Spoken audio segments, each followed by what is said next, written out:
강원도 횡성군, 이곳은 오래전부터 한우의 고장으로 이름난 곳이다. 산자락에 아늑하게 자리 잡은 산울마을은 질 좋은 소고기를 다져 만든 떡갈비로 특히 유명했다. 할아버지의 할아버지로부터 아들과 손자에게로 이어지는 비법은 마을의 자부심이었다.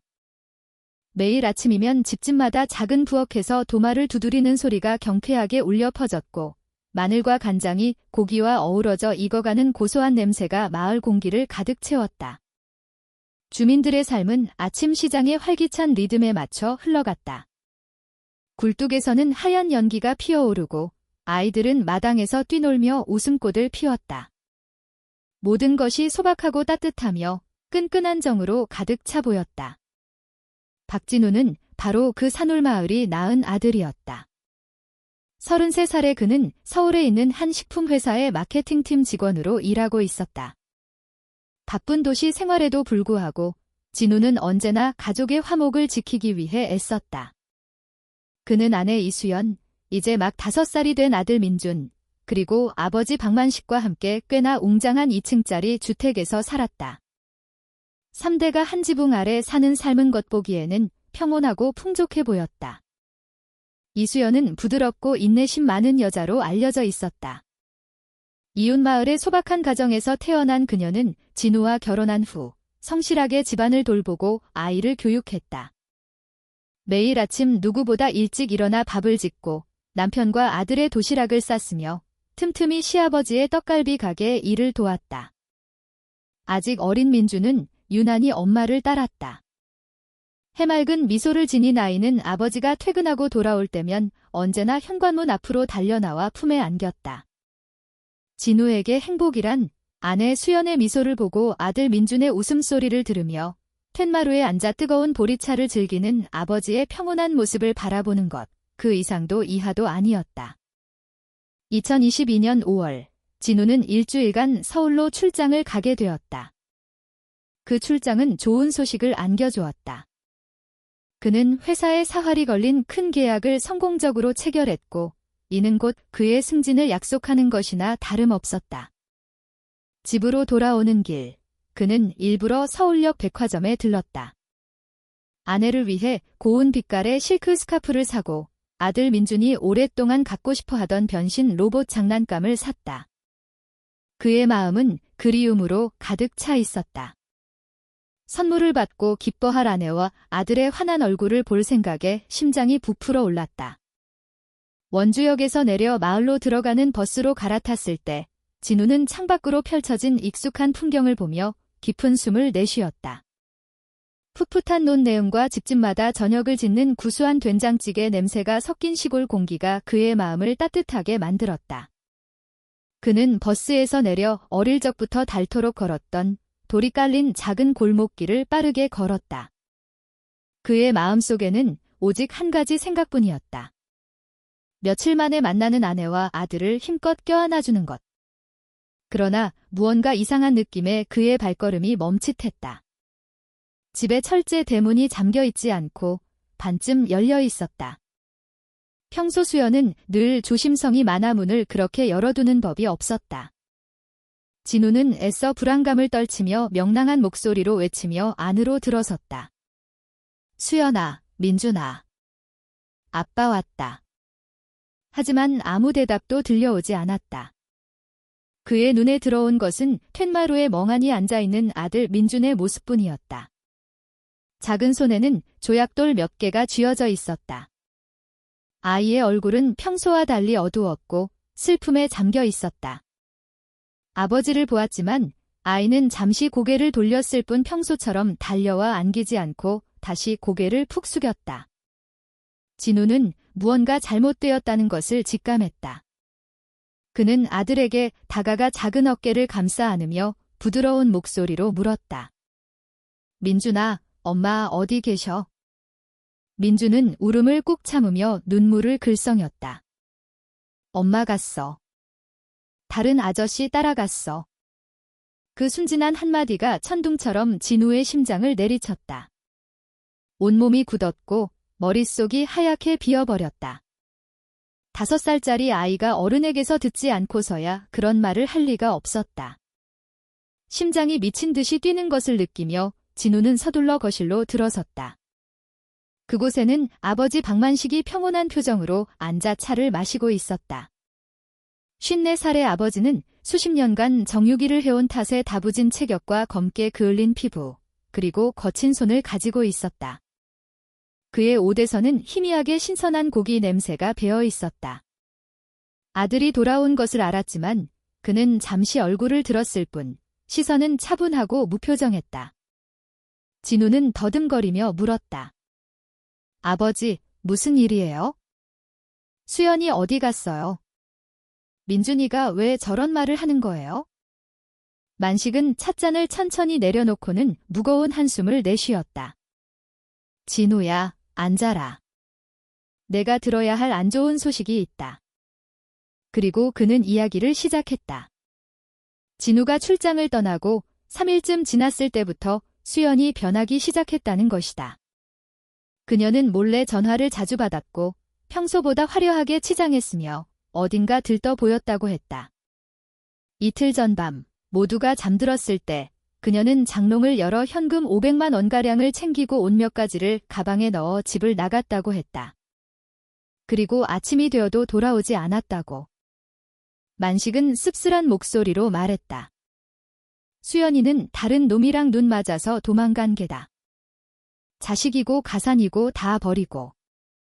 진우는 가슴이 찢어지는 듯한 고통 속에서 그 이야기를 들었다. 믿을 수가 없었다. 그가 알던 소박하고 헌신적이며 사랑 많던 아내가 고작 돈 몇 푼 때문에 하나뿐인 자식을 버리고 떠났다는 것을 어떻게 믿을 수 있단 말인가. 민준이가 열이 펄펄 끓었을 때 며칠 밤을 꼬박 새우며 간호하다 헬쑥해졌던 아내의 모습이 아직도 눈에 선했다. 그런 엄마가 어떻게 자기 자식을 버릴 수 있단 말인가. 진우는 떨리는 목소리로 반박했다. 거짓말 마세요, 아버지. 수연이는 그런 사람 아니에요. 만식은 날카로운 눈으로 아들을 쏘아보았다. 그의 얼굴은 얼음장처럼 차가웠다. 넌 아무것도 모른다. 한 집에 사는 내가 더 잘 알지? 더는 찾지 마라. 우리 집안 망신만 시키는 꼴이 될 테니. 그러나 진우의 마음은 그 말을 완강히 거부했다. 그는 즉시 휴대폰을 들어 아내에게 전화를 걸었지만 차가운 기계음만이 들려왔다. 고객님의 전화기가 꺼져 있어 그는 장모님과 처남에게도 전화를 걸었다. 하지만 모두 모른다는 대답뿐이었다. 그들 역시 며칠 전부터 수연과 연락이 닿지 않았다고 했다. 두려움이 온몸을 휘감았다. 그는 온종일 불안에 떨며 아내의 흔적을 찾아 헤맸지만 아무런 성과도 없었다. 그날 밤 그는 무거운 결심을 내렸다. 경찰서에 실종 신고를 하기로 한 것이다. 그는 아내가 도망쳤다고 믿지 않았다. 아버지의 이야기 뒤에는 훨씬 더 어둡고 끔찍한 무언가가 숨겨져 있다고 확신했다. 그리고 바로 그 순간부터 그 가족의 거대한 비극의 막이 서서히 오르기 시작했다. 그날 밤 횡성의 하늘은 유난히 어두웠다. 별들은 짙은 구름에 가려 거의 보이지 않았다. 진우는 거실에 앉아 안절부절 못했다. 온종일 해답을 찾아 헤맨 탓에 눈은 붉게 충혈되어 있었다. 그의 무릎 위에서는 아들 민준이가 잠들어 있었다. 아이는 꿈속에서도 가끔씩 흐느끼는 소리를 냈다. 방구석에서 아버지 박만식은 여전히 태연해 보였다. 그는 때때로 독한 담배 연기를 길게 내뿜었다. 아버지의 그 평온함이 오히려 진우를 더욱 의심스럽게 만들었다. 그의 마음은 의문으로 가득 찼다. 정말 수연이가 떠났다면 왜 아무런 연락조차 없는 것일까? 왜 모든 것이 마치 잘 짜인 각본처럼 그럴듯하게 보이는 것일까? 다음 날 아침, 진우는 용기를 내어 횡성경찰서로 향했다. 그는 그곳에서 젊고 예리한 인상의 경찰관, 강력계 팀장인 김민석 경감을 만났다. 진우의 얼굴은 창백했고 눈은 퉁퉁 부어 있었다. 사건의 전말을 이야기하는 그의 목소리는 가늘게 떨렸다. 그는 자신의 아버지에 대한 의심을 숨기려 하지 않았다. 김민석 경감은 그의 말을 주의 깊게 들으며 모든 세부 사항을 꼼꼼히 기록했다. 이야기가 끝나자 그는 진우를 진지한 눈으로 바라보았다. 박진우 씨, 저는 아내가 다른 남자와 도망쳤다는 사건을 수없이 다뤄봤습니다. 하지만 당신의 이야기는 다릅니다. 분노나 질투가 느껴지지 않는군요. 오직 상실에 대한 두려움과 아내의 신의에 대한 굳은 믿음만이 느껴집니다. 그것만으로도 저는 다른 가능성을 고려해봐야 합니다. 그 말은 진우에게 작은 힘이 되어주었다. 그는 더 이상 혼자가 아니라고 느꼈다. 김경감은 즉시 이 사건을 정식으로 수사하기로 결정했다. 그날 오후 그는 2명의 형사와 함께 산울마을에 있는 진우의 집을 방문했다. 경찰의 등장은 박만식을 순간적으로 놀라게 했지만 그는 곧 평온한 얼굴로 표정을 감추었다. 그는 예에 바르게 그들을 맞이했고 심지어 직접 커피까지 타주었다. 그는 흔들림 없는 목소리로 며느리가 돈을 훔쳐 다른 남자와 도망쳤다는 똑같은 이야기를 반복했다. 이번에는 수연이 그날 밤 입었던 옷과 들고 나갔던 가방에 대한 세부 사항까지 덧붙였다. 형사들은 진우와 수연의 방을 조사했다. 옷장에서는 실제로 몇 벌의 옷이 비어 있었다. 모든 것이 만식의 이야기와 들어맞는 것처럼 보였다. 다툼의 흔적도, 핏자국도, 소란의 증거도 없었다. 집은 너무나 깨끗하고 정돈되어 있었으며 심지어 부자연스러울 정도로 깔끔했다. 젊은 형사 한 명이 팀장에게 이 모든 것이 자연스러워 보인다고, 아마 진우가 너무 예민한 것일지도 모른다고 속삭였다. 하지만 김경감은 동의하지 않았다. 그는 오히려 무언가 이상하다고 느꼈다. 어린아들이 울고 있는 상황에서 엄마가 막 집을 나갔다면 집이 이렇게까지 정돈되어 있을 수는 없었다. 모든 것이 마치 완벽하게 보이도록 연출된 것 같았다. 그리고 과도한 완벽함은 종종 조작의 신호이기도 했다. 그 생각이 김경감의 머릿속을 계속 맴돌았다. 그가 집 밖으로 나와 철제 대문을 나설 때 그는 다시 한번 그 2층짜리 건물을 돌아보았다. 왠지 모르게 마음이 무거웠다. 마치 저 집이 어두운 비밀을 품고 있는 것처럼 느껴졌다. 그날 밤 경찰서에서 김경감은 작은 팀을 소집했다. 그는 초기 조사 결과를 설명하며 이 사건이 단순한 가출 사건이 아닐 것이라는 자신의 직감을 전달했다. 2가지 수사 방향을 동시에 진행해야 했다. 첫째, 수연이 정말로 마을을 떠났는지 확인하는 것. 마을 입구의 모든 CCTV, 버스 터미널, 기차역, 택시 기사들을 모두 확인해야 했다. 그녀의 휴대폰 마지막 위치 추적도 필수였다. 둘째, 박만식에 대해 더 깊이 조사하는 것. 너무나 침착하고 마치 이야기를 준비해둔 듯한 시아버지. 그의 모든 사회적 관계, 재정 상태, 그리고 며느리와의 개인적인 관계를 파헤쳐야 했다. 팀원들은 그의 지시를 진지하게 받아들였다. 비록 건초 더미에서 바늘을 찾는 것처럼 보였지만 그들은 인내심이 이 사건의 열쇠라는 것을 알고 있었다. 다음 날, 한 팀은 마을길과 터미널의 CCTV 영상을 샅샅이 뒤졌고 다른 팀은 통신사를 방문해 수연의 휴대폰 마지막 신호를 추적했다.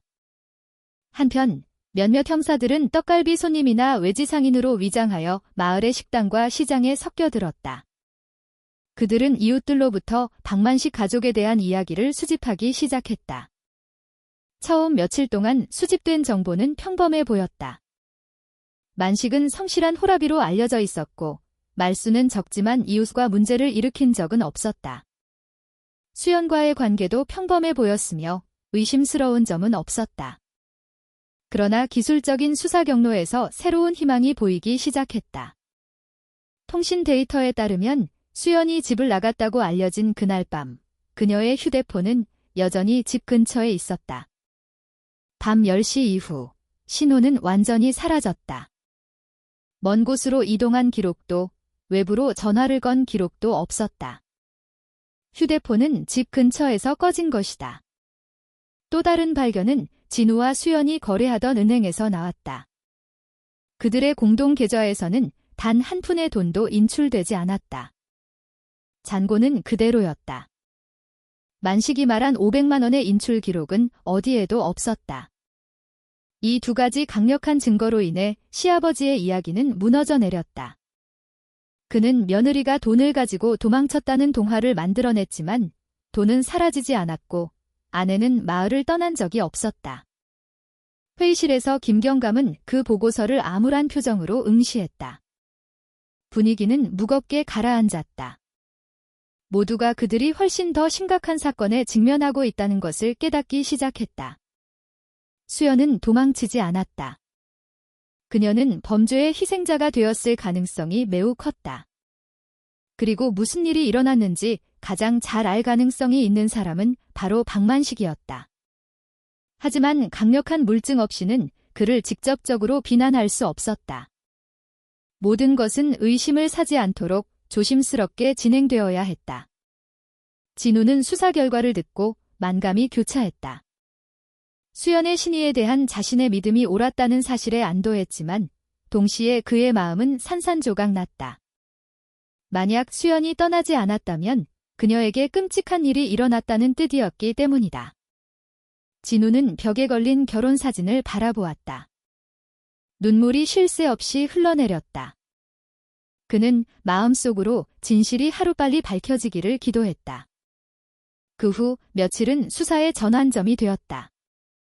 현장에 투입된 팀은 산울마을 곳곳에서 얻은 정보들을 보고했다. 대부분의 주민들은 박만식을 그저 성실한 사람으로만 알고 있었지만 몇 가지 작은 균열이 보이기 시작했다. 시장의 몇몇 정육 상인들은 만식이 종종 혼자 있는 모습을 보였으며 좀처럼 사람들과 어울리지 않았다고 말했다. 그는 괴팍하고 농담 한마디 하지 않으며 오직 자신의 정육일에만 집중하는 사람으로 여겨졌다. 그것이 평범해 보일 수도 있지만 형사들에게는 작은 디테일 하나하나가 큰 의미를 가질 수 있었다.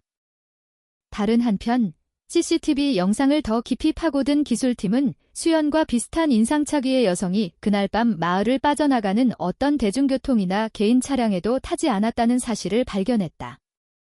모든 버스기사, 택시기사, 심지어 동네 오토바이 배달원까지 조사를 받았지만 만식이 묘사한 승객을 태운 기억이 있는 사람은 아무도 없었다.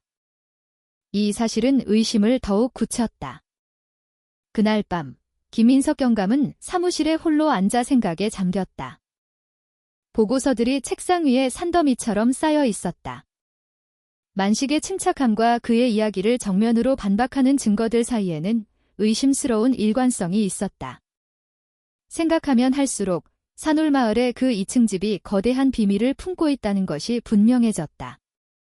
그는 서둘러서는 안 되지만 시간 또한 계속 흐르고 있다는 것을 알았다. 확신 없이 하루하루가 지나갈수록 증거를 찾기는 더욱 어려워질 터였다. 만식의 침묵의 벽을 허물기 위해 김경감은 경험 많은 형사 한 명을 가장 가까운 이웃에게 보내기로 결정했다. 그는 위장 수사에 능한 베테랑 허 반장이었다. 도시에서 온 식자재 상인인 척하며 그는 마을의 식당에 자주 드나들고 떡갈비를 사 먹으며 사람들과 스스럼 없이 대화를 나누기 시작했다. 며칠이 지나서야 그는 만식의 집 바로 옆에 사는 중년 여성 최 씨 아주머니와 친해질 수 있었다. 처음에 최 씨 아주머니는 평범한 이야기만 했다. 그녀는 만식의 가족이 평범해 보였다고 말했다. 비록 그가 사람들과 잘 어울리지 않는 편이긴 했지만 그러나 관계가 더욱 가까워지자 최 씨 아주머니는 조심스럽게 입을 열기 시작했다. 그녀는 몇 달 전 수연이 걱정스러운 얼굴로 자신의 집을 찾아온 적이 있다고 말했다. 무슨 일이냐고 물었을 때 수연은 그저 쓴웃음만 지었다고 한다. 하지만 어느 날 수연은 울음을 터뜨리며 시아버지와 단둘이 집에 있는 것이 불편하다고 고백했다. 최 씨 아주머니는 수연이 만식의 시선 때문에 소름이 돋는다고 느꼈다고 전했다. 그것은 시아버지가 며느리를 보는 눈빛이 아니라 두려움을 느끼게 하는 시선이었다고. 심지어 수연은 자신이 샤워할 때 누군가 훔쳐보는 것 같은 느낌을 받은 적도 있다고 했다. 게다가 그녀의 속옷 몇 개가 어디론가 사라졌다고 했다. 처음에는 바람에 날아갔거나 세탁물에 섞였다고 생각했지만 사라진 것은 오직 그녀의 겉뿐이었다. 진우와 민준이의 옷은 그대로였다. 최 씨 아주머니의 고백을 듣던 허 반장은 한동안 말을 잃었다. 그는 이것이 황금 같은 정보라는 것을 알았다. 그는 모든 내용을 상세히 기록했고 심지어 주머니에 숨겨둔 소형 녹음기로 대화를 녹음했다. 최 씨 아주머니를 안심시킨 후 그는 이 비밀이 헛되지 않도록 하겠다는 약속과 함께 자리를 떴다.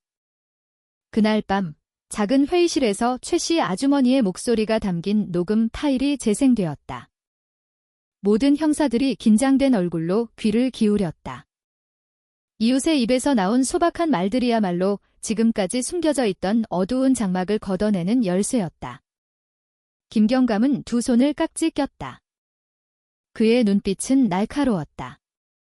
그는 찾고 있던 동기가 서서히 드러나고 있음을 알았다. 이 사건은 돈 문제가 아니었다.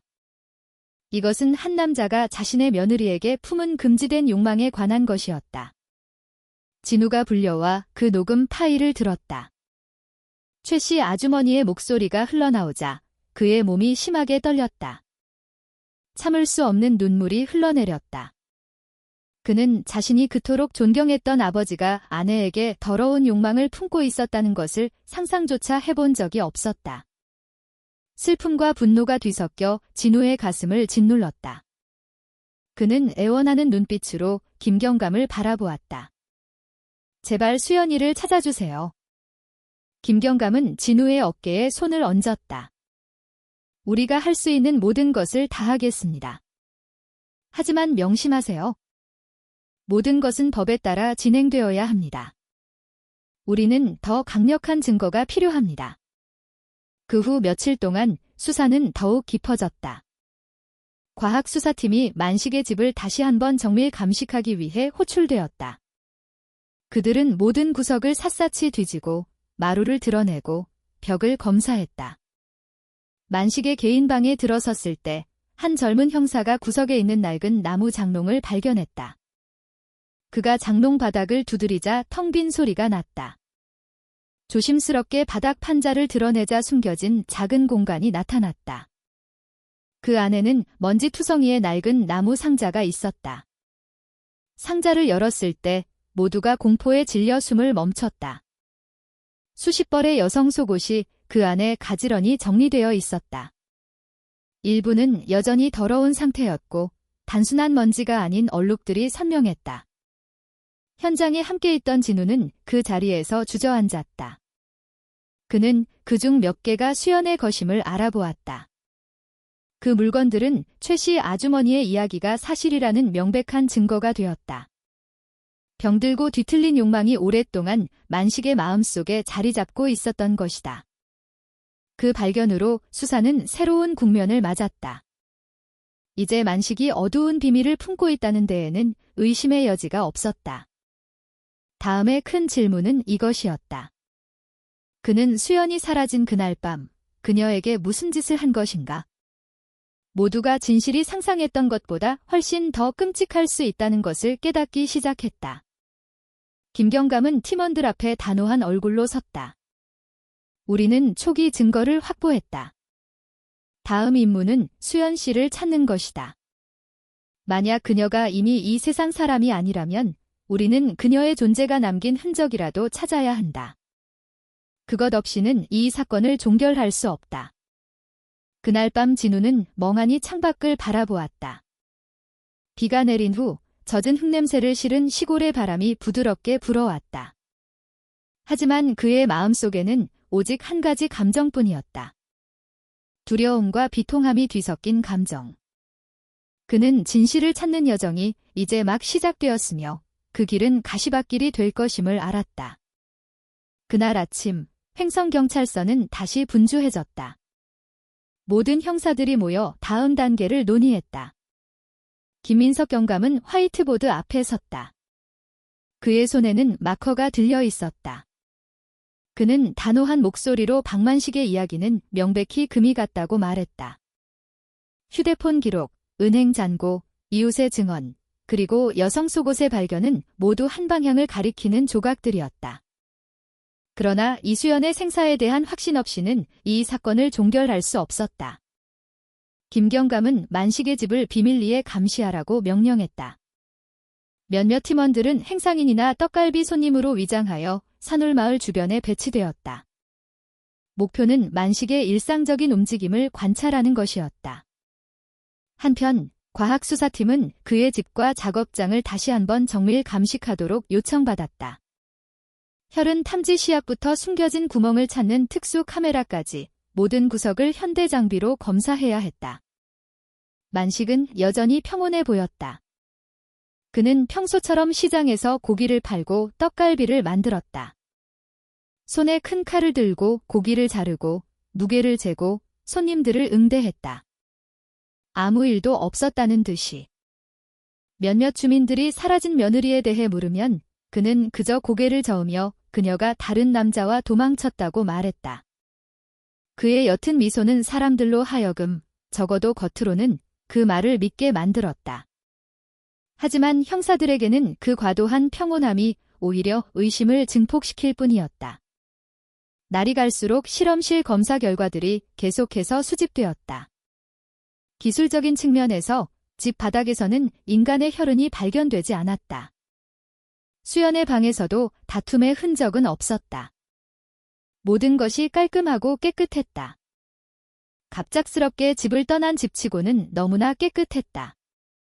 이는 김경감으로 하여금 만식이 의도적으로 무언가를 은폐했다는 확신을 더욱 굳히게 만들었다. 그는 경험 많은 정육업자였다. 매일 피와 칼, 고기를 다루는데 익숙했다. 그는 흔적을 완벽하게 지우는 방법을 알고 있었다. 진우는 점점 더 압박감을 느꼈다. 매일 밤 그는 방에 앉아 종종 잠에서 깨어 엄마를 부르는 아들을 끌어안았다. 민준이는 아직 어려서 무슨 일이 일어나고 있는지 이해하지 못했다. 그저 엄마가 오랫동안 집에 오지 않는다는 것만 알았다. 그 무력감 속에서 진우는 다시 경찰서를 찾아가 수사를 서둘러 달라고 애원했다. 그는 김경감 앞에서 눈물을 흘렸다. 너무나 많이 속으로 소리친 탓에 그의 목소리는 쉬어 있었다. 김경감은 진우의 손을 잡았다. 믿어주십시오. 우리는 모든 것을 다 하고 있습니다. 하지만 법은 증거로 움직입니다. 강력한 증거 없이는 누군가를 옭아맬 수 없습니다. 그 말에 진우는 침묵했다. 가슴이 찢어지는 것 같았지만 그는 경찰이 열심히 일하고 있다는 것을 알았다. 그러나 불안과 상실감은 그의 머리카락 한 올 한 올을 갉아먹는 듯 했다. 그는 힘없는 발걸음으로 경찰서를 나섰다. 건물 밖에서 오랜 친구가 그에게 다가왔다. 진우의 학창시절 친구이자 지금은 지역 신문 기자가 된 최강민이 그의 어깨를 두드렸다. 진우야, 수연이 얘기 들었어. 이제야 와서 미안하다. 도움이 필요하면 내가 기사를 쓸게. 사람들이 알게 만들게. 진우는 눈물이 그렁그렁한 눈으로 친구를 바라보았다. 그는 강민이 정직한 사람이며 때로는 언론의 목소리가 진실을 덮으려는 자들을 압박할 수 있다는 것을 알았다. 하지만 그는 성급한 보도가 수사를 망칠 수도 있다는 걱정도 들었다. 그는 무거운 마음으로 말했다. 그냥 기도해줘, 강민아. 수연이가 빨리 발견되도록. 한편 경찰서 회의실에서 김경감은 새로운 전략을 짜고 있었다. 그는 만식이 아직 아무것도 인정하지 않았지만 그의 행동 패턴이 이미 많은 것을 보여주고 있다고 강조했다. 처음 만났을 때 그는 며느리에 대한 완벽한 이야기를 너무나 빨리 내놓았다. 마치 대본을 준비해 둔 것처럼. 그것은 며느리가 흔적도 없이 사라진 시아버지가 보일 정상적인 반응이 아니었다. 의심을 강화하기 위해 팀은 둘로 나뉘었다. 한 팀은 만식의 움직임에 대한 직접적인 감시를 계속했고 다른 팀은 그의 사회적 관계를 더 깊이 파고들어 과거의 범죄 기록이나 분쟁이 있었는지 조사했다. 그들은 또한 더 많은 이웃에게 조심스럽게 접근하며 그 2층 집 주변에서 이상한 것을 보거나 들은 사람이 있는지 희망을 걸었다. 추가 조사를 시작한 지 사흘째 되던 날, 한 줄기 희망이 비쳤다. 한 젊은 이웃이 수연이 사라진 그날 밤, 만식의 집 방향에서 희미한 소란 소리를 들었다고 증언했다. 하지만 그날 밤 비가 몹시 내려서 빗소리에 무쳐 확실하지는 않다고 했다. 비록 희미했지만 이 증언은 만식의 이야기에 대한 의구심을 더욱 증폭시켰다. 시장에서의 위장 수사도 성과를 내기 시작했다. 형사들은 만식이 자신의 작업 공간을 매우 철저하게 관리한다는 것을 목격했다. 자기 자신 외에는 아무도 그의 주방에 들어가는 것을 허락하지 않았다. 2개의 큰 냉동고는 항상 굳게 잠겨 있었고 열쇠는 오직 그만이 가지고 있었다. 이는 큰 의심을 불러일으켰다. 보통 떡갈비 사업에서는 가족들이 함께 돕는 것이 일반적이었기 때문이다. 모든 정보가 수집되고 분석되었다. 김경감은 만식이 단순히 수연의 행방을 숨기는 것이 아니라 매우 끔찍한 일을 저질렀을 가능성이 크다고 결론 내렸다. 그러나 물리적인 증거 없이는 더 이상 나아갈 수 없었다. 한편 수연의 가족과 지역 사회의 압박이 시작되었다. 왜 경찰은 아직 진실을 밝히지 못하는가 하는 질문들이 쏟아졌다. 그날 밤 김경감은 사무실에 홀로 앉아 있었다. 불빛은 희미했고 서류 더미가 책상을 덮고 있었다. 창밖으로는 다시 비가 내렸다. 그는 진우가 건넨 수연의 사진을 바라보았다. 사진 속 그녀의 부드러운 미소가 마치 그의 눈을 똑바로 쳐다보는 것 같았다. 그는 마음속으로 다짐했다. 무슨 일이 있어도 내가 당신을 찾아내겠소? 신고가 접수된 지 나흘째, 경찰서의 분위기는 더욱 긴장되었다. 모든 팀원들이 진실이 가까이 있다고 느꼈지만 결정적인 증거가 아직 부족했다. 김경감은 박만식이 평범한 사람이 아니라는 점을 여러 차례 상기시켰다. 그는 피와 고기, 그리고 날카로운 도구를 다루는데 익숙한 경험 많은 정육업자였다. 만약 그가 범인이라면 그는 흔적을 숨기는 방법 또한 잘 아는 사람이었다. 한편 진우는 점점 더 불안의 늪에 빠져들었다. 그는 밤마다 아내의 방을 멍하니 바라보며 시간을 보냈다. 민준이는 종종 잠에서 깨어 엄마를 찾았고 그럴 때마다 그의 가슴은 더욱 무너져 내렸다. 그는 아들 앞에서는 꿋꿋하려고 애썼다. 하지만 방문이 닫힐 때마다 눈물은 쉴 새 없이 흘러내렸다. 그 절망 속에서도 그에게는 단 하나의 확신이 있었다. 수연은 절대로 그들을 그렇게 버리고 떠날 리 없다는 것. 다른 한편 만식에 대한 감시는 계속되었다. 매일 아침 그는 시장에 가서 고기를 팔고 손님을 응대했다. 그의 행동은 평범해 보였지만 형사들의 의심을 더욱 키우는 한 가지가 있었다. 그는 자신의 주방을 너무나 철저하게 지켰다. 2개의 큰 냉동고는 다른 사람들 앞에서는 절대 열리지 않았다. 이웃이 도움을 주겠다고 제안할 때마다 만식은 폐를 끼치고 싶지 않다는 이유로 항상 거절했다. 그 태도는 의심스러운 기록에 한 줄을 더했다. 김경감은 특별회의를 소집했다. 그는 진지한 얼굴로 모든 팀원들을 바라보았다. 우리는 더 이상 이야기와 의심에만 의존할 수 없습니다. 우리에게는 실질적인 증거가 필요합니다. 따라서 오늘부터 2가지 조치를 동시에 진행할 것입니다. 첫째, 공식적인 압수수색 영장을 신청합니다. 둘째, 우리가 의심하는 모든 물품에서 실험실 결과를 포함한 모든 기술적 증거를 확보해야 합니다. 그 계획은 단호한 끄덕임으로 환영받았다.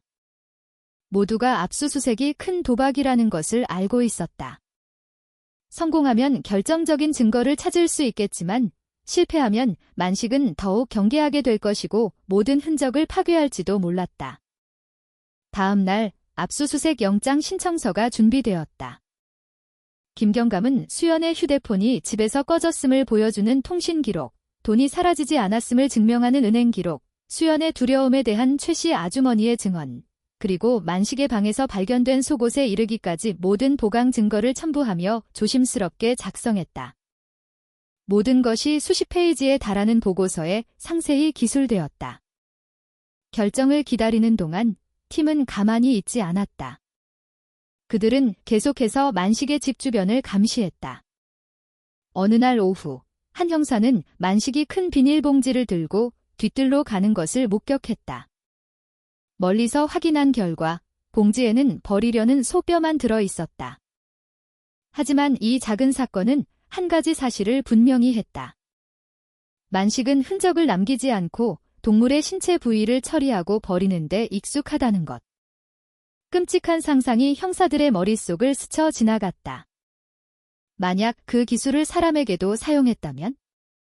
진우는 더 이상 불안을 참을 수 없었다. 그는 다시 경찰서를 찾아왔다. 절망 가득한 얼굴로 김경감 앞에 앉았다. 그의 목소리는 거의 속삭임에 가까웠다. 경감님, 제발 어떤 방법으로든 수연이를 찾아주세요. 그 사람 없이는 제 인생이 무너집니다. 제 아들에게는 엄마가 필요해요. 김경감은 그를 깊이 바라보았다. 그는 긴 한숨을 내쉰 후 말했다. 믿으세요, 진우 씨.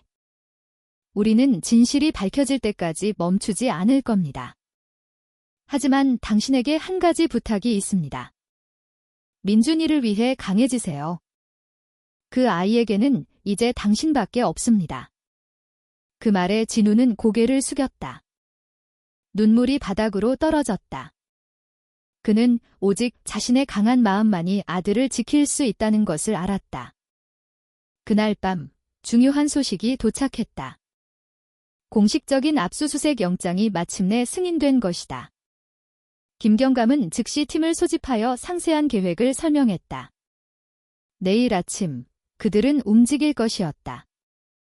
만식의 집과 작업장은 위에서부터 아래까지 샅샅이 검사될 것이었다. 단 한 군데의 구석도 놓쳐서는 안 되었다. 그 소식에 팀 전체가 활기를 띠었지만 그들이 발견할 것이 끔찍할 수도 있다는 생각에 두려움도 있었다. 진우는 그 계획에 대해 들었다. 그의 얼굴은 굳어졌고 눈은 희망과 두려움 사이에서 번뜩였다. 그도 함께 가고 싶었지만 김경감은 조용히 말했다. 가족으로서 참석하셔도 좋습니다. 하지만 어떤 결과가 나오든 받아들일 준비를 하십시오. 그날 밤 진우는 잠을 이룰 수 없었다. 그는 곤히 잠든 민준이 옆에 앉아 아이의 작은 손을 잡았다. 창밖에는 반달이 걸려 있었고 그 창백한 빛이 방 안으로 스며들었다. 진우는 마음속으로 속삭였다. 수연아, 만약 당신이 아직 살아있다면 버텨줘. 만약 당신이 이미 세상을 떠났다면 내가 진실을 찾을 때까지 계속 찾을게. 다른 곳에서 만식은 집거실에 앉아 담배를 연달아 피우고 있었다. 그의 시선은 밤의 어둠을 꿰뚫듯 공허했다. 그가 무슨 생각을 하는지 아무도 몰랐다. 하지만 내일 아침 그가 오랫동안 숨겨온 거대한 비밀이 드러나기 시작할 것이었다. 그날 아침 산울마을은 평소와 다른 분위기 속에서 깨어났다. 공기는 여전히 차가웠고 옅은 안개가 논두렁에 걸려 있었다. 여러 대의 경찰차가 골목 어귀에 멈춰서고 정복을 입은 수십 명의 경찰관들이 단호한 발걸음으로 내렸다. 그들은 소란을 피우지 않았지만 그들의 존재만으로도 이웃들은 집 밖으로 나와 의문 가득한 속삭임을 나누기에 충분했다. 김민석 경감은 가장 앞에서 걸었다. 그의 얼굴은 굳어 있었고 손에는 압수수색 영장을 들고 있었다. 그의 뒤에는 두 명의 형사가 과학수사 장비 상자를 들고 따랐다. 진우도 함께였다. 그의 얼굴은 창백했고 밤새 잠 못 이룬 탓에 눈은 퉁퉁 부어 있었다.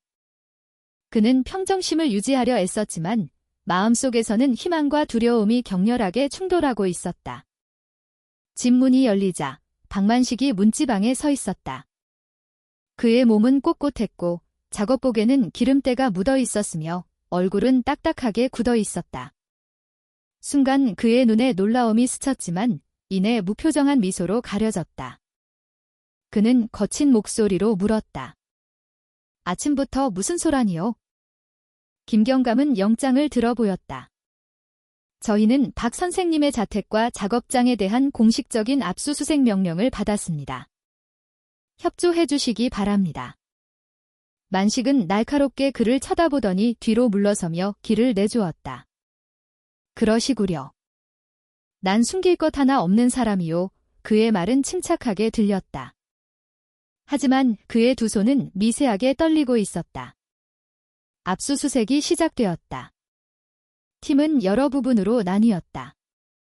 일부는 거실을, 일부는 침실을, 다른 일부는 부엌을 샅샅이 뒤졌다. 한편 과학수사팀은 특수장비를 준비했다.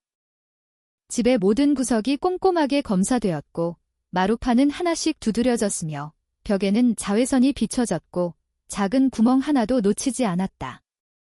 진우와 수연의 방에서는 폭력의 흔적이 발견되지 않았다.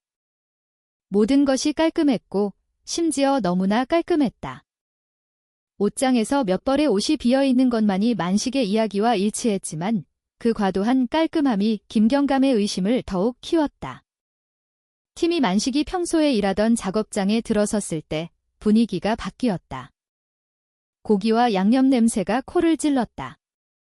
커다란 철제 작업대는 동물의 피로 아직 축축했다. 날카로운 칼들이 벽에 가지런히 걸려 있었다. 두 개의 큰 냉동고가 조용히 윙윙거렸다. 문은 굳게 닫혀 있었다.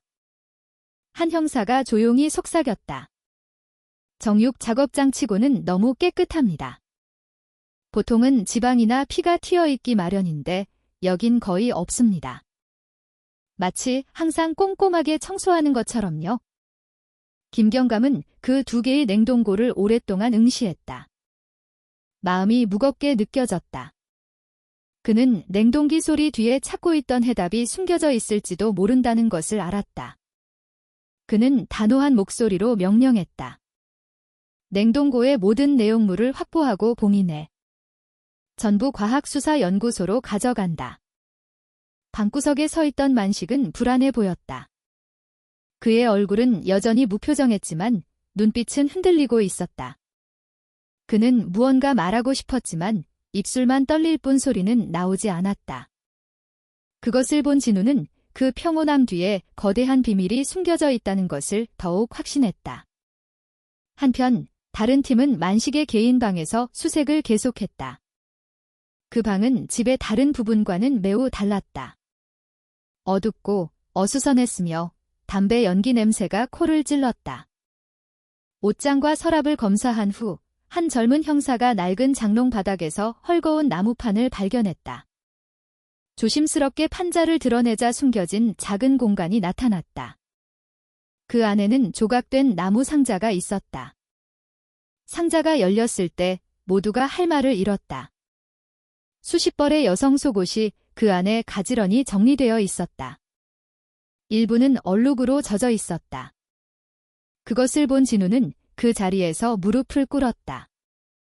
그는 몇 개가 아내의 것임을 알아보았다. 그의 울음이 터져나왔고 몸이 심하게 떨렸다. 김경감은 암울한 얼굴로 상자를 닫았다. 이 증거는 만식의 도착적인 성향을 보여줄 뿐만 아니라 수연이 어두운 욕망의 희생자가 되었다는 의혹을 강화했다. 압수수색의 분위기는 점점 더 무거워졌다. 과학수사팀은 특수시약으로 바닥을 닦으며 계속 작업했다. 뒤뜰에 흙을 파보았지만 아무것도 발견되지 않았다. 모든 가능성이 검토되었지만 수연의 시신은 없었다. 시간이 흐르고 해가 중천에 떴다. 경찰관들의 이마에서는 땀이 흘러내렸다. 진우는 마당 구석에 앉아 텅 빈 얼굴로 산산조각난 마음을 부여잡고 있었다. 하지만 그는 진실이 조금씩 드러나고 있다는 것을 알았다. 팀이 압수수색을 마무리할 준비를 할 때 김경감은 다시 한번 작업장을 응시했다. 그의 시선은 두 개의 큰 냉동고에 멈췄다. 그는 등골을 타고 오르는 냉기를 느꼈다. 그는 무거운 목소리로 말했다. 이 냉동고의 모든 내용물을 연구소로 가져가. 경찰관들은 즉시 냉동고 안에 내용물을 옮기기 시작했다. 수십 킬로그램의 떡갈비와 고기 반죽이 비닐에 깔끔하게 포장되어 있었다. 모든 것이 특수 냉동 상자에 담겨 증거물 라벨이 붙었다. 멀리서 지켜보던 마을 주민들은 왜 평범한 음식이 귀중품처럼 취급되는지 의아해하며 속삭였다. 그들은 그 반죽 속에 가장 끔찍한 비밀이 숨겨져 있을지도 모른다는 것을 알지 못했다. 만식은 그저 뻣뻣하게 서 있었다. 얼굴은 창백했고 관자놀이에서는 식은 땀이 흘렀다. 하지만 그는 아무 말도 하지 않았다. 오직 텅 빈 시선만이 그의 집에서 나가는 모든 포장물을 따라갈 뿐이었다. 모든 것이 끝났을 때 김경감은 조서에 서명했다. 그는 만식을 깊은 눈으로 바라보았다. 협조해 주셔서 감사합니다. 압수수색 결과는 후속 조치하겠습니다. 만식은 대답하지 않고 낡은 의자에 앉아 고개를 숙일 뿐이었다. 진우가 김경감에게 다가가 낮은 목소리로 물었다. 경감님, 혹시 수연이가 저 안에 있을 수도 있을까요? 김경감은 오랫동안 침묵했다. 그는 성급한 대답을 하고 싶지 않았다. 그가 한 말은 단 한마디였다. 진실이 속히 밝혀지도록 기도합시다. 그날은 무거운 분위기 속에서 끝났다. 산울마을은 여전히 소문으로 시끄러웠다. 하지만 진우에게 그날 밤은 평소보다 더 길게 느껴졌다. 그는 어두운 하늘을 바라보며 신에게 어서 답을 달라고 간청했다. 압수수색 이후의 며칠은 긴장감으로 가득 찼다. 박만식의 집에서 나온 수십 킬로그램의 떡갈비와 고기 반죽은 국립과학수사연구원으로 보내져 정밀 검사를 받게 되었다. 결과가 나오기까지는 며칠이 걸릴 수 있었고 그 기다림은 관련된 모든 이들, 특히 박진우에게는 고문과도 같았다. 진우는 처음부터 그를 돕겠다고 약속했던 친구 강민의 집에서 시간을 보냈다. 그의 얼굴은 창백했고 식욕을 잃어 몸은 야위었다. 강민은 그저 그의 곁을 지켜줄 뿐이었다. 때로는 그가 너무 깊은 생각에 빠지지 않도록 말을 걸었다. 하지만 진우의 눈은 항상 공허했다. 그의 생각은 오직 수연에게만 향해 있었다. 한편 경찰서에서는 김민석 경감이 계속해서 작은 회의를 주재했다. 그는 비록 국과수 결과가 아직 나오지 않았지만 이미 확보된 모든 증거를 계속해서 심화시켜야 한다고 강조했다. 만식의 방에서 발견된 여성 속옷이 담긴 상자는 이제 관심의 중심이 되었다. 그 물건들은 사진이 찍히고 기록되었으며 일부는 진우에 의해 확인되었다. 거의 모든 것이 수연의 것이었다. 그 사실은 모든 것 뒤에 도착적인 욕망이라는 동기가 있었다는 확신을 더했다. 하지만 가장 마음에 걸리는 것은 만식의 태도였다.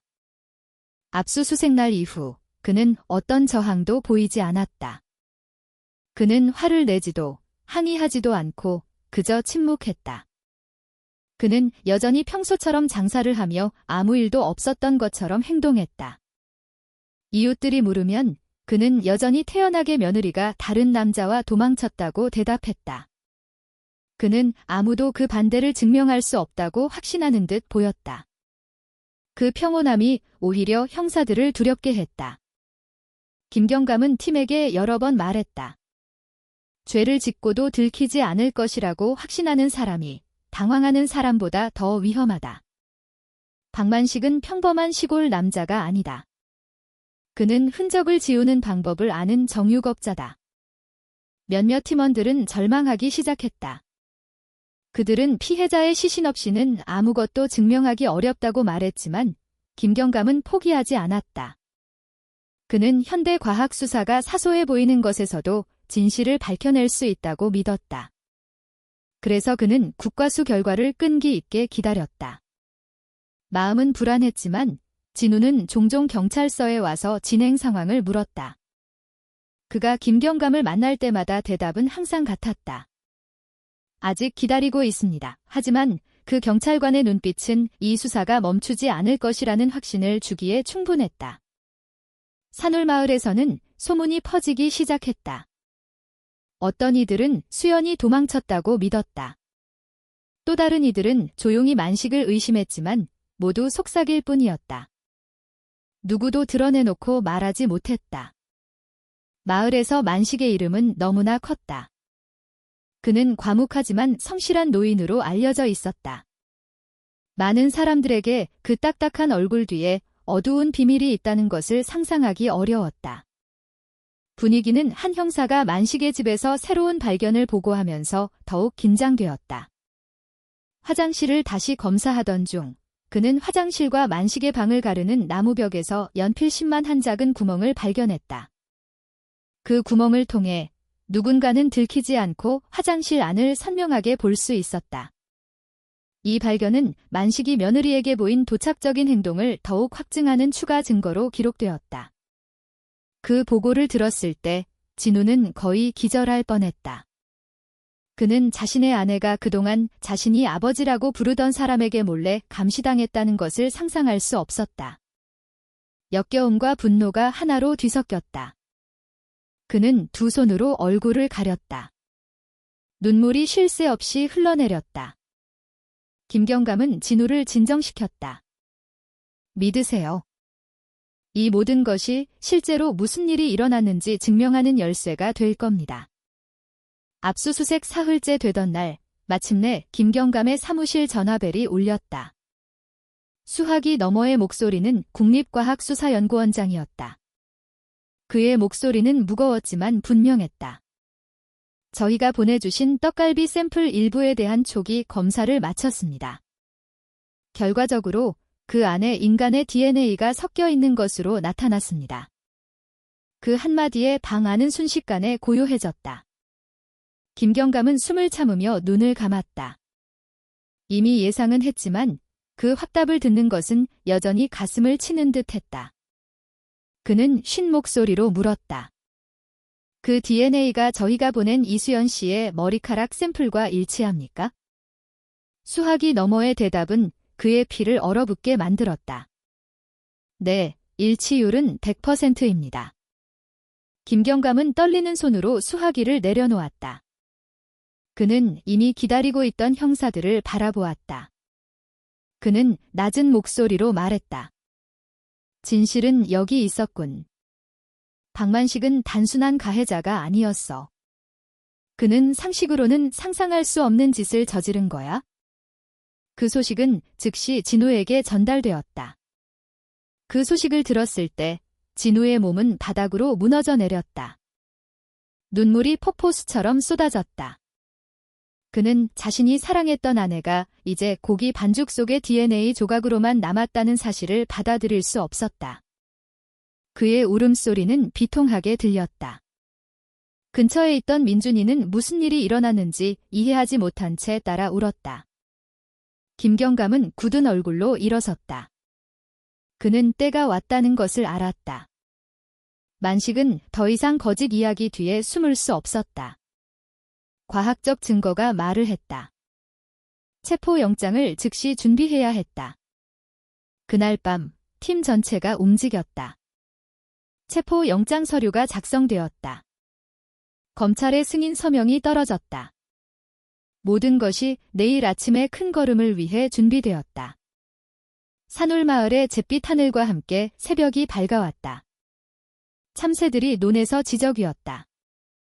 그날 아침 자신들의 마을이 전례 없는 일을 목격하게 될 것이라는 사실을 알지 못한 채 길은 밤새 내린 비로 아직 젖어 있었다. 여러 대의 경찰차가 다시 박만식의 집으로 향하는 좁은 골목으로 들어섰다. 이번에는 압수수색이 아니라 체포였다. 차 안에서 김경감은 조용히 앉아 있었다.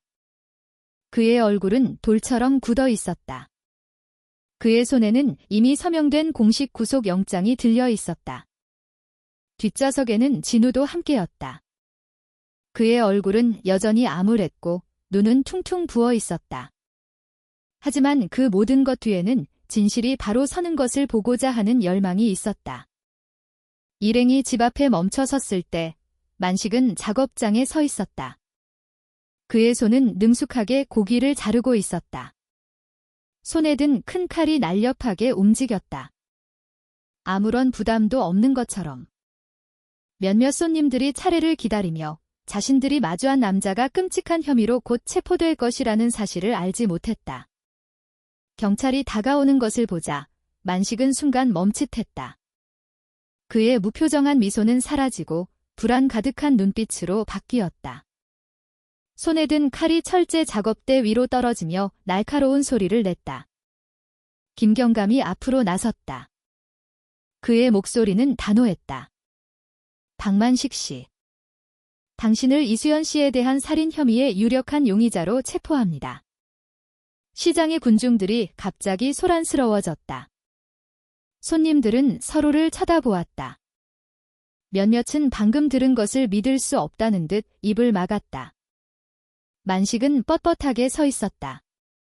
얼굴은 창백했다. 그는 입을 열었지만 아무 소리도 나오지 않았다. 그의 손이 떨렸고 몸이 휘청거렸다. 2명의 경찰관이 다가와 재빨리 그의 손에 수갑을 채웠다.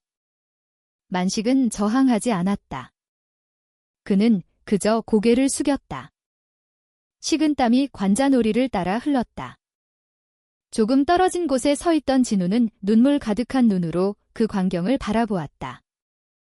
그에게 그 모습은 악몽이었다. 그가 그토록 존경했던 아버지, 그가 본보기로 삼았던 인물이 이제 그의 삶의 행복을 앗아간 남자로 증명되었다. 만식은 경찰차로 이끌려갔다. 마을 사람들은 그저 침묵할 수밖에 없었다. 몇몇 여성들은 성실한 일꾼으로 알려진 이웃이 끔찍한 비밀을 품고 있었다는 사실을 믿을 수 없다는 듯 히스테릭하게 비명을 질렀다.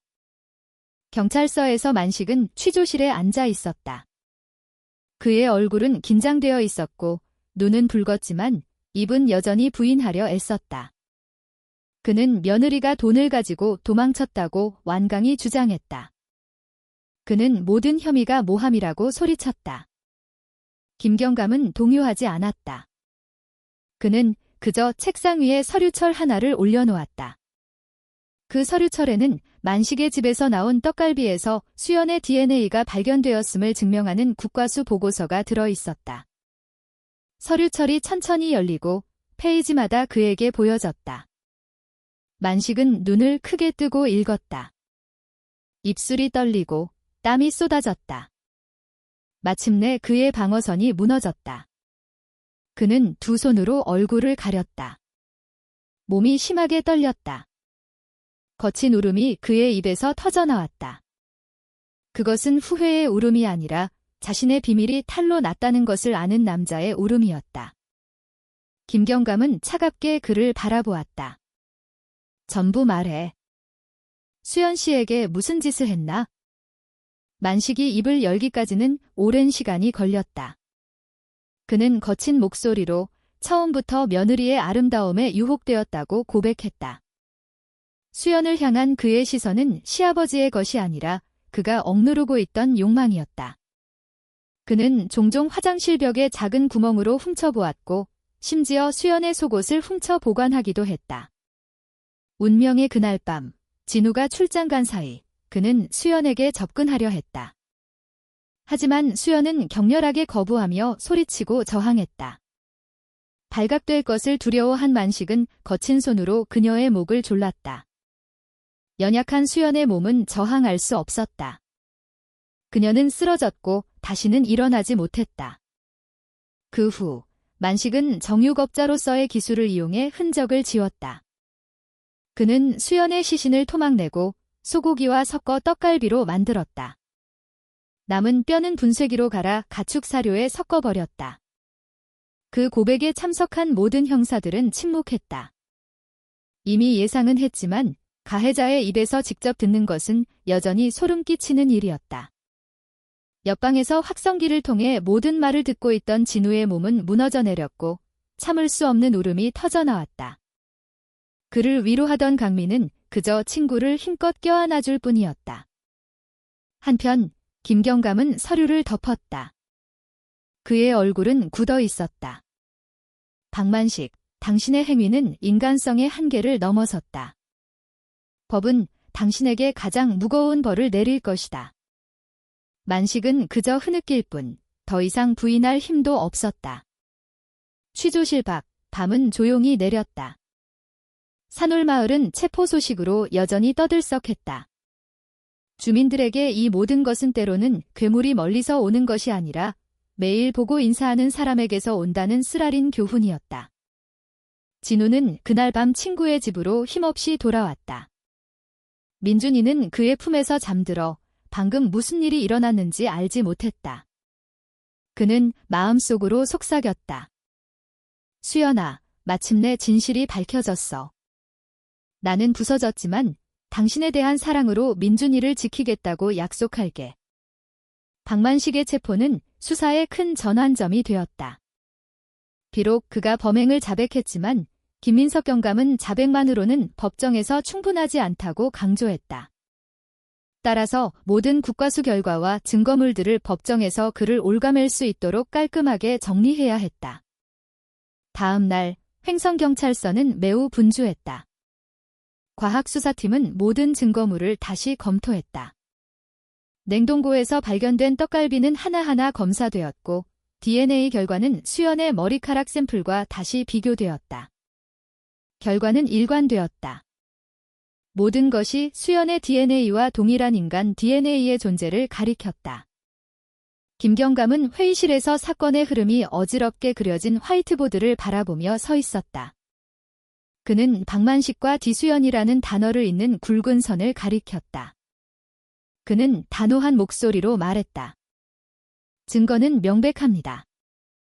용의자의 자백, 증인의 증언, 그리고 국과수 결과가 서로를 뒷받침하고 있습니다. 더 이상 의심의 여지는 없습니다. 하지만 다른 한편으로 박진우의 상실감은 더욱 깊어졌다.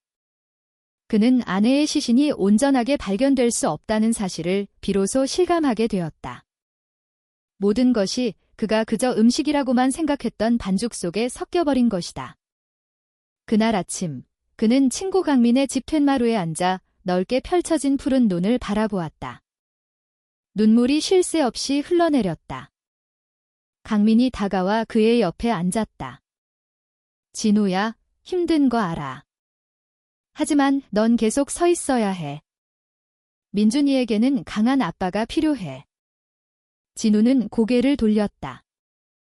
그의 얼굴은 창백했다. 내가 어떻게 강해질 수 있겠어, 강민아? 내 아내는 나에게서 빼앗겼을 뿐만 아니라 인간 이하의 방식으로 취급당했어. 그 생각을 할 때마다 가슴이 타들어 가는 것 같아. 강민은 친구의 어깨를 두드렸다. 진실은 밝혀졌어, 진우야. 법은 집행될 거야. 이제 내가 할 일은 민준이를 키우고 그 아이 안에서 수연이의 사랑을 지켜주는 거야. 그 말에 진우는 침묵했다. 그는 친구의 말이 옳다는 것을 알았지만 마음의 상처는 너무 깊어 금방 아물 것 같지 않았다. 한편 구치소에 수감된 만식은 멍하니 앉아 있었다. 그의 얼굴은 수척했고 눈은 공허했다. 때때로 그는 혼잣말을 중얼거리며 불분명한 말을 내뱉었다. 그를 지키던 교도관들은 고개를 저을 뿐이었다. 그의 모습에서는 후회보다는 자신의 거대한 비밀이 탄로난 것에 대한 두려움만이 보였다. 김경감이 그의 상태를 보러 왔다. 그는 감방 앞에 서서 한때 성실한 일꾼으로 알려졌으나 이제는 그림자만 남은 남자를 바라보았다. 박만식, 당신이 한 짓이 단순히 생명을 앗아간 것뿐만 아니라 많은 영혼을 파괴했다는 것을 알고 있나? 만식은 대답하지 않고 그저 고개를 숙였다. 하루하루 사건 파일은 점점 더 두꺼워졌다. 수연이 사라지기 전 그녀의 불만을 이야기했던 최씨 아주머니의 증언은 중요한 열쇠 중 하나가 되었다. 그녀는 수연이 울면서 시아버지의 시선이 두렵다고 말했으며 심지어 속옷을 의문스럽게 잃어버렸다고 단호하게 증언했다. 이 모든 것은 만식의 방에서 발견된 수치스러운 컬렉션이 담긴 나무 상자 증거와 일치했다. 과학 수사 전문가들의 소견서도 추가되었다. 그들은 인간의 DNA가 다른 고기와 섞인 후에도 어떻게 남아있을 수 있는지 과학적으로 설명했다. 그 설명은 사건을 더욱 확고하게 만들었다. 하지만 진우에게는 그 모든 것이 상처를 더할 뿐이었다. 보고서를 들을 때마다 아내의 얼굴이 떠올랐다. 그는 종종 귀를 막으며 수연이 마지막 순간을 어떻게 겪었을지 상상할 수 없었다. 아직 어린 민준이는 계속해서 엄마에 대해 물었다. 아빠, 엄마는 언제 와? 그 질문은 들을 때마다 진우의 심장을 찔렀다. 그는 그저 아들을 힘껏 껴안을 수밖에 없었다. 그리고 나지막이 대답했다. 엄마는 하느님 곁으로 갔어, 아들. 한편 사건에 대한 뉴스는 널리 퍼지기 시작했다. 지역 언론은 횡성 정육점 살인사건이라는 큰 제목으로 기사를 썼다. 산울마을은 군 전체의 화제거리가 되었다. 많은 사람들이 이제 흉가로 여겨지는 만식의 집을 보려고 몰려들었다. 강민은 이 사건에 대해 긴 기사를 썼다. 하지만 그는 다른 언론과는 다른 스타일을 선택했다. 그는 만식의 잔혹한 행위만을 조명하는 대신 진우와 민준이의 고통을 묘사했다. 그는 대중이 이 비극의 인간적인 측면을 보기를 원했다. 단순한 센세이션이 아니라. 그 기사는 많은 독자들의 마음을 움직였다. 심지어 민준이를 돕고 싶다는 제안을 하는 사람들도 있었다. 그 기사를 읽은 김경감은 감탄하며 고개를 끄덕였다. 그는 언론의 목소리가 대중의 공감을 이끌어내는데 도움이 될 수 있다는 것을 알았다. 하지만 더 중요한 것은 명확한 법적 결정을 위해 이 사건을 조속히 법정으로 가져가는 것이었다. 체포 일주일 후 사건 파일은 마침내 완결되었다. 검찰은 만식을 재판에 회부하는 데 동의했다. 그 소식이 발표되었을 때 진우는 다시 울었다. 슬퍼서가 아니라 마침내 정의가 눈앞에 보이기 시작했기 때문이었다. 그날 밤 그는 민준이의 방에 앉아 잠든 아들을 바라보았다.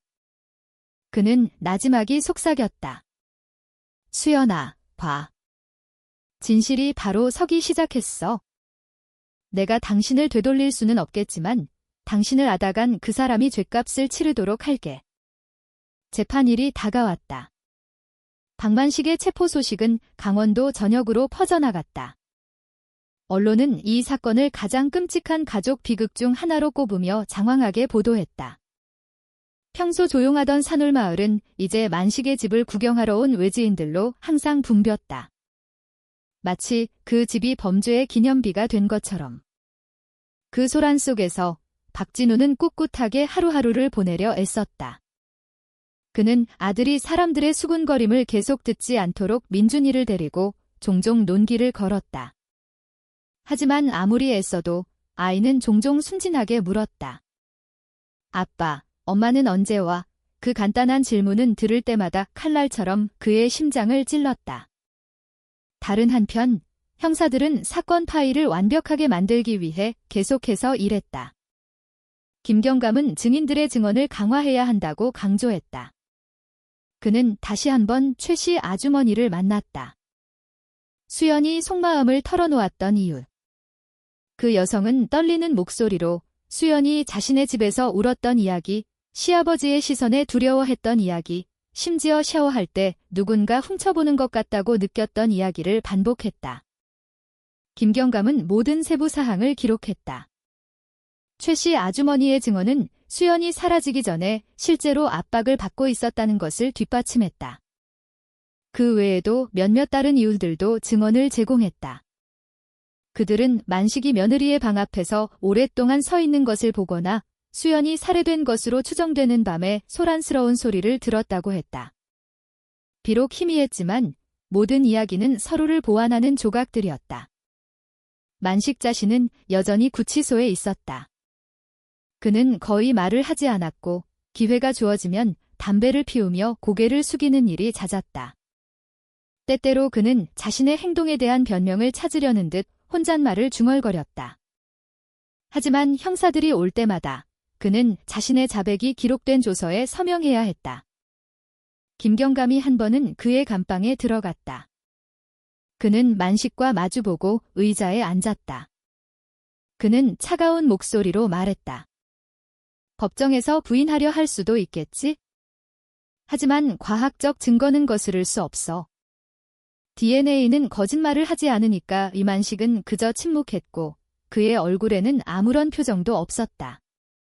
친구 강민의 집에서 진우는 삶을 재정비하려 노력했다. 언론인인 강민은 항상 그의 곁을 지키며 대중이 이 가족의 고통을 알되 상처를 더하지 않도록 조심스럽게 기사를 썼다. 강민의 기사는 많은 사람들이 읽었다. 심지어 한 사회단체에서 연락해 민준이에게 도움을 주겠다고 제안하기도 했다. 어느 날 오후, 진우는 강민과 함께 집 현관에 앉아 있었다. 논에서 불어오는 바람이 젖은 흙냄새를 실어왔다. 강민이 조용히 말했다. 진우야, 아마 이게 너에게 새로운 시작일 거야. 이 상처가 빨리 낫지 않을 거라는 거 알아? 하지만 내 인생은 아직 길어. 민준이는 내가 계속 서 있기를 필요로 해. 진우는 멀리 논을 바라보았다. 그의 눈에는 눈물이 고였다. 알아, 강민아. 하지만 눈을 감을 때마다 수연이 얼굴이 보여. 마지막 순간에 내가 그녀를 지켜주지 못했어. 그 죄책감이 매일 나를 죽이고 있어?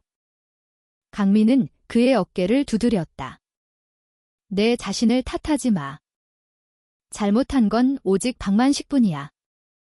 넌 그걸 믿어야 해. 시간은 흘러갔다. 재판은 2주 후에 시작될 예정이었다. 진우는 증인으로 출석하라는 공식 통지서를 받았다. 그 편지를 읽는 그의 손이 떨렸다. 그는 법정에서 모든 것을 처음부터 다시 이야기해야 한다는 것을 알았다. 그것은 아직 아물지 않은 상처를 다시 열어야 한다는 의미였다. 첫 재판 전날 밤, 진우는 방에서 오랫동안 기도했다.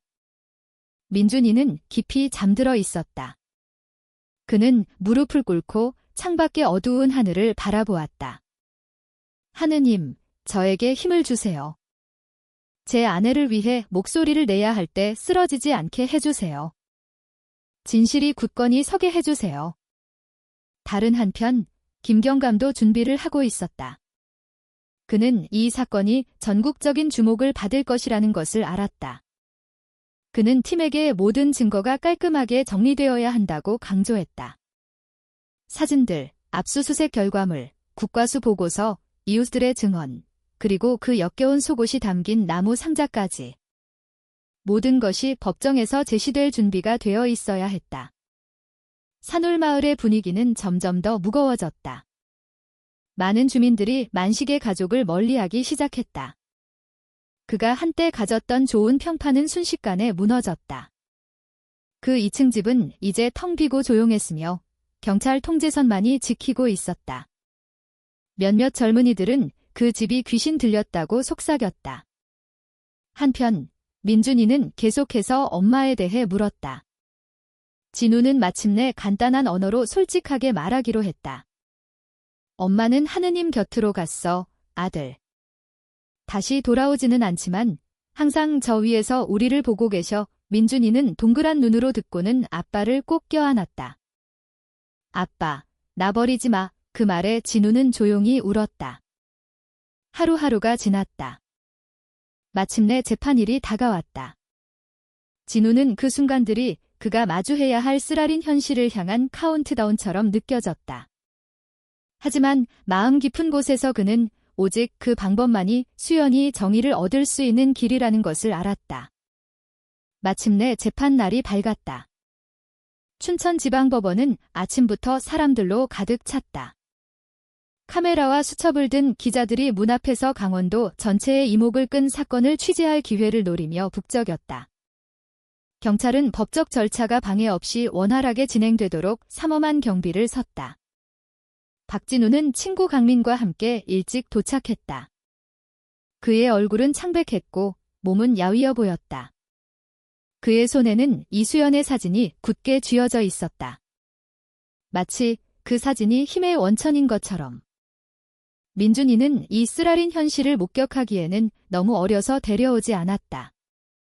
아이는 잠시 다른 마을의 먼 친척에게 맡겨졌다. 법정 안은 조용했지만 긴장감으로 가득 찼다.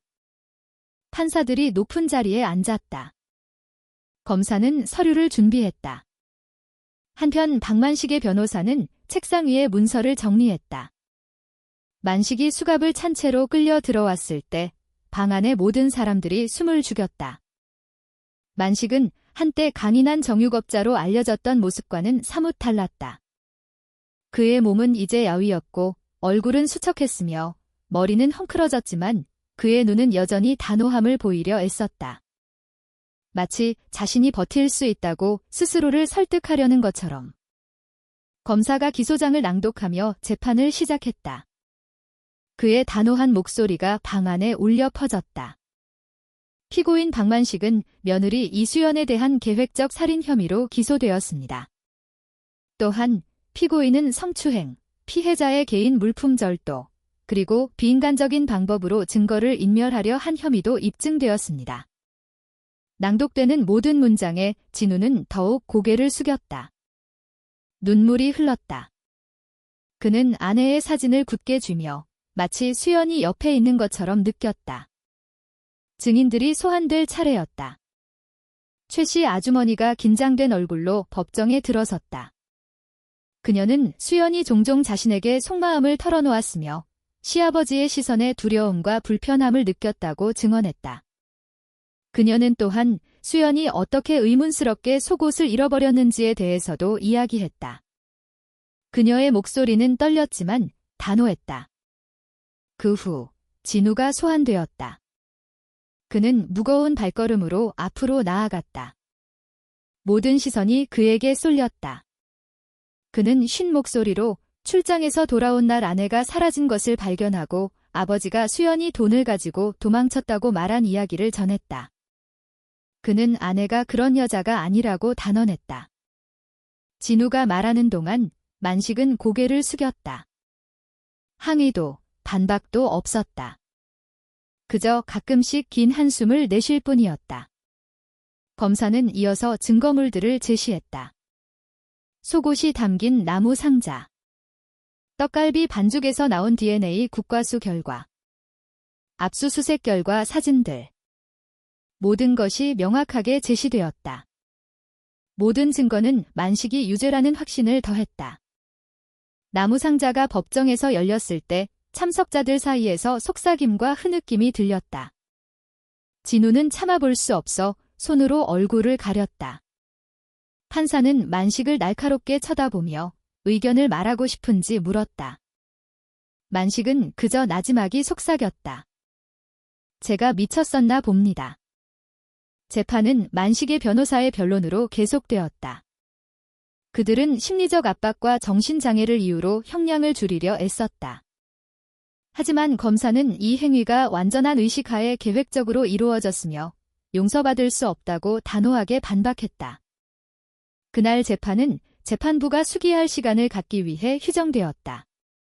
하지만 판사들의 표정에서 대중은 판결의 방향이 이미 정해졌음을 느낄 수 있었다. 건물 밖에서 진우는 지친 얼굴로 계단에 앉아 있었다. 강민이 그의 곁을 지키며 어깨를 두드렸다. 내 몫은 다 했어. 수연이를 위해 말했잖아. 진우는 고개를 끄덕였다. 그의 눈에는 여전히 눈물이 고여 있었다. 난 그냥 수연이가 저곳에서 편안하길 바랄 뿐이야. 민준이가 거짓의 그림자 없이 자라길 바라고. 저녁 햇살이 법원 건물을 비추며 벽을 황금빛으로 물들였다. 그 빛 뒤에서 새로운 장이 쓰여지고 있었다. 비록 상처를 결코 지울 수는 없겠지만 마침내 서서히 다가오는 정의에 대한 장이었다. 다음 날 법정은 다시 가득 찼다. 마을 주민들, 기자들, 심지어 법대생들까지 몰려들었다. 모두가 강원도 전체의 화제가 된 이 사건의 재판 경과를 지켜보고 싶어 했다. 재판부가 엄숙한 얼굴로 들어섰다. 의사봉을 두드린 후 재판이 다시 시작되었다. 검사는 과학 수사 결과를 상세히 낭독하며 이어갔다. 검사의 목소리는 단호했다. 모든 단어가 참석한 모든 이들의 심장을 내리치는 망치 같았다. 떡갈비 반죽에서 어떻게 인간의 DNA가 발견되었는지, 그 결과가 어떻게 이수연의 DNA와 100% 일치하는지, 그리고 피해자의 속옷이라는 추가 증거가 모든 의혹을 어떻게 뒷받침하는지가 설명되었다. 모든 과학적 데이터가 의심의 여지 없이 제시되었다. 증인석에 앉아있던 진우는 산산조각난 마음으로 들었다. 모든 문장이 가슴을 찌르는 단검처럼 느껴졌다. 그는 울음소리가 크게 들리지 않도록 두 손으로 얼굴을 가리고 흐느낌을 참았다. 옆에 있던 강민이 그의 어깨를 굳게 잡아주며 힘을 실어주었다. 변호인의 변론 차례가 되자 만식의 변호사는 피고인이 수년 전 아내가 사망한 후 혼자 살면서 정신적 압박을 겪었다는 주장을 펼치려 했다. 그들은 그의 행위를 통제불능의 정신장애의 한 형태로 묘사했다. 하지만 그 주장은 너무나 강력한 증거들 앞에서 힘없이 느껴졌다. 판사가 만식을 향해 고개를 돌렸다. 피고인은 할 말이 있습니까? 방 안은 고요해졌다. 만식은 천천히 고개를 들었다. 그의 눈은 붉었고 목소리는 거칠었다.